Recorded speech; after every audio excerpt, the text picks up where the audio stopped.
Biden के सामने बड़ा सवाल है कि वो नेतन्याहू को बचाए या फिर जेलेंस्की को, क्योंकि यूक्रेन के मोर्चे पर व्लादिमीर पुतिन ने 24 घंटे हमले जारी रखने का ऑर्डर जारी कर दिया है।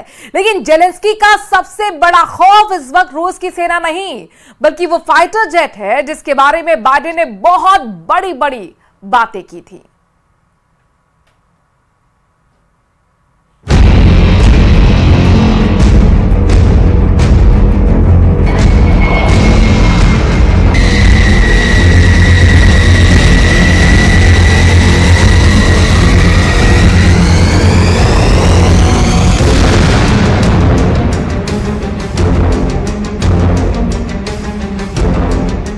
ये उड़ान बता रही है कि जेलेंस्की के सितारे गर्दिश में आ चुके हैं। F-16 को लेकर जेलेंस्की का भरोसा चकनाचूर होने की कगार पर है। जुलाई के महीने में जेलेंस्की को लगातार झटके मिल रहे हैं और पुतिन के लगातार हमलों के बीच जेलेंस्की के लिए अमेरिका से बहुत बड़ी बैड न्यूज आई है।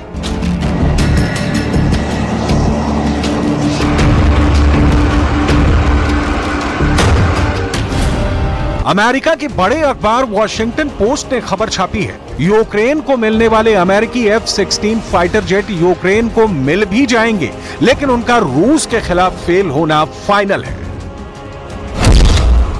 वॉशिंगटन पोस्ट में छपी खबर बताती है कि यूक्रेन को मिलने वाले F-16 रूस के खिलाफ नाकाम साबित होंगे। यूक्रेन को मिलने वाले F-16 रूस की रेडार रेंज के करीब नहीं जा पाएंगे। यूक्रेन को 80 F-16 देने का वादा किया गया, लेकिन इस साल 20 ही मिल पाएंगे। यानी 80 फाइटर मिलने में 4 से 5 साल लग सकते हैं। ये 20 जहाज भी अभी इस्तेमाल नहीं हो पाएंगे, क्योंकि अभी यूक्रेन के सिर्फ 6 पायलटों को ट्रेनिंग मिली है।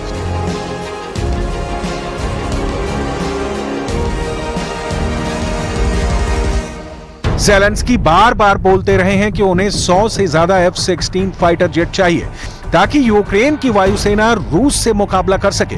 वैसे जेलेंस्की का हौसला तोड़ने वाली खबर यह भी है कि बाइडेन ने जेलेंस्की को कह दिया है कि F-16 यूक्रेन और रूस के बॉर्डर से 100 किलोमीटर पीछे ही हमला कर सकते हैं। यानी रूस में F-16 की एंट्री पर अमेरिका पहले ही बैन लगा चुका है। इससे बहुत से सवाल उठ रहे हैं।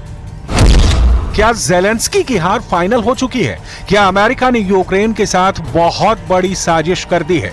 क्या जेलेंस्की के पीठ में छुरा भोंक दिया गया है? जेलेंस्की के पायलट इस जहाज से पुतिन पर हमला नहीं कर पाएंगे। इस रिपोर्ट का यही मतलब निकाला जा रहा है। यह जानकर जेलेंस्की के होश उड़ गए हैं। जेलेंस्की को बाइडेन का वादा नजर आ रहा है, जो अब खोखला साबित होता दिख रहा है। F-16 का कांटा लगातार पॉजिटिव और नेगेटिव के बीच घूम रहा है। कभी जेलेंस्की को लगता है कि F-16 उनके काम जरूर आएगा, तो कभी जेलेंस्की को एहसास होता है कि F-16 के नाम पर बहुत बड़ा मजाक हो गया है। ऐसे में F-16 के स्टेटस की सच्चाई क्या है, इसके कांटे पर पूरी दुनिया की नजर है।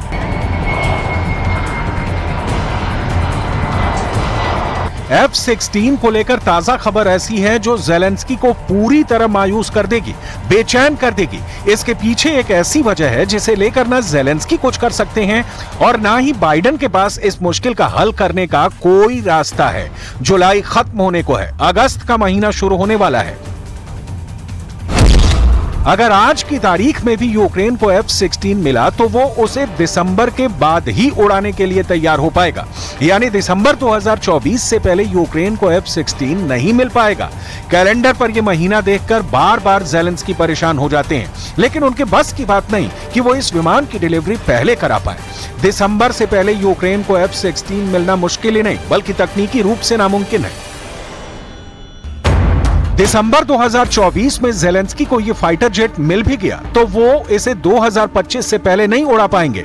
इस बात का एहसास जेलेंस्की को चाहे ना हुआ हो, उनके कमांडर इस बात को बहुत अच्छी तरह से जानते हैं। इस बात की चर्चा ग्लोबल मीडिया में पहले से हो रही है, इसलिए साफ लगता है कि जेलेंस्की किसी और दुनिया में है और F-16 को लेकर उनके तेवर बैकफुट पर नहीं बल्कि फ्रंट फुट वाले नजर आ रहे हैं।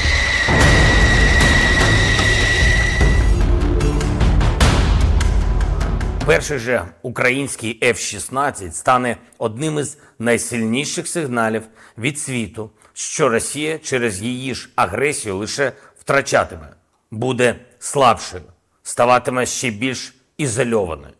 Це буде сигнал, що російський терор програв, а наш світ, який заснований на повазі до незалежних націй і до права народів самим обирати свій шлях.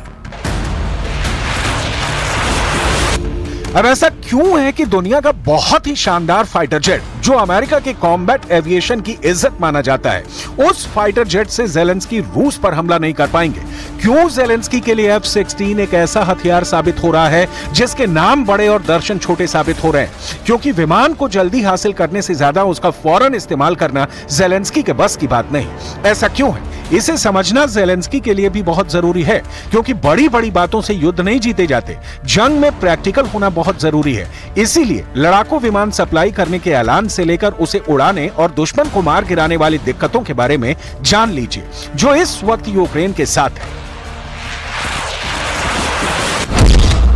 F-16 पर ट्रेनिंग के लिए यूक्रेन के फाइटर पायलट को 18 महीने का वक्त लग सकता है। बेसिक ट्रेनिंग में भी 6 महीने लग जाते हैं। F-16 के रखरखाव के लिए यूक्रेन की एयरफोर्स को 5 से 6 महीने की ट्रेनिंग चाहिए, तैयारी चाहिए होगी। अमेरिका के एक्सपर्ट कह रहे हैं कि यूक्रेन के एयरबेस और उनकी हवाई पट्टियां इस स्तर की नहीं है कि वहां से F-16 ऑपरेट किया जा सके। За цей тиждень маємо значний прогрес і щодо сучасної авіації для України, яка стане ключовим компонентом нашого захисту в повітрі. Ми рухаємось в модернізації оборони швидше, ніж можна було би передбачити ще півроку тому. ज़ेलेंस्की F-16 के लिए लंबे वक्त से जद्दोजहद कर रहे हैं। इसके लिए वो यूरोप की हर बड़ी कैपिटल का दौरा कर चुके हैं, अमेरिका के नेताओं से कई मुलाकात कर चुके हैं। इसलिए जब भी उन्हें ये फाइटर जेट मिलेगा, वो रूस पर हमला करना चाहेंगे, पुतिन से बदला लेना चाहेंगे। यही वजह है कि ज़ेलेंस्की बहुत जल्दी F-16 हासिल करना चाहते हैं। इस वक्त नाटो के 11 देश यूक्रेन को F-16 वाली मदद पहुंचाने का हिस्सा है। किसी ने ट्रेनिंग दी है, कोई स्पेयर पार्ट्स दे रहा है, तो कोई पश्चिमी तकनीक समझने के लिए अंग्रेजी सिखा रहा है। इनमें ब्रिटेन, डेनमार्क, द नीदरलैंड्स और रोमानिया शामिल है, जहां यूक्रेन के पायलट ट्रेनिंग हासिल कर रहे हैं। लेकिन बड़ा सवाल यह है कि यूक्रेन को F-16 सप्लाई करने वाले देश क्या पुतिन के टारगेट पर आने वाले हैं? इसकी बहुत बड़ी वजह है परमाणु बम। रूस ने कह दिया है कि F-16 से परमाणु बम के हमले का खतरा होगा और इसे लेकर रूस ने बड़ा ही खतरनाक जवाब देने का मन बना लिया है। Предпринимаются попытки атак силами двух рот при поддержке 5 танков. На другом участке тоже 1,5. रूस के तेवर देखकर लगता है कि ज़ेलेंस्की चाहे जितनी बड़ी बड़ी बातें करें, पुतिन के आगे उनकी फौज एड़ियां रगड़ रही है। ये पूरी दुनिया जानती है, लेकिन ज़ेलेंस्की का आत्मविश्वास हमेशा बाहर छलकता रहता है। इसकी बड़ी वजह अमेरिका से मिला लाखों करोड़ वाला पैकेज है। ज़ेलेंस्की काउंटर अटैक की बातें लगातार करते हैं, क्योंकि इसमें बाइडेन से मिला डॉलर वाला आशीर्वाद सबसे ज्यादा मायने रखता है। ज़ेलेंस्की को मालूम है कि काउंटर अटैक को लेकर वो अपनी जितनी तारीफ करेंगे, अमेरिका से उतनी ही ज्यादा मदद मिलेगी। ज़ेलेंस्की का हथियार गोदाम लगातार भरने की कोशिश जारी है। हाल ही में उन्हें मिले 10,000 करोड़ के पैकेज में तोप के गोले शामिल हैं। इसमें एयर डिफेंस सिस्टम और उसके मिसाइल भी शामिल है। इसमें ज़ेलेंस्की की फौज के लिए नए रेडार और ड्रोन के साथ सैटेलाइट इमेज से मिलने वाली मदद भी शामिल है। बस इंतजार अब F-16 का है। लेकिन क्या अमेरिका का यह जेट ज़ेलेंस्की की मदद करेगा या फिर यूक्रेन को और मुश्किल में डाल देगा?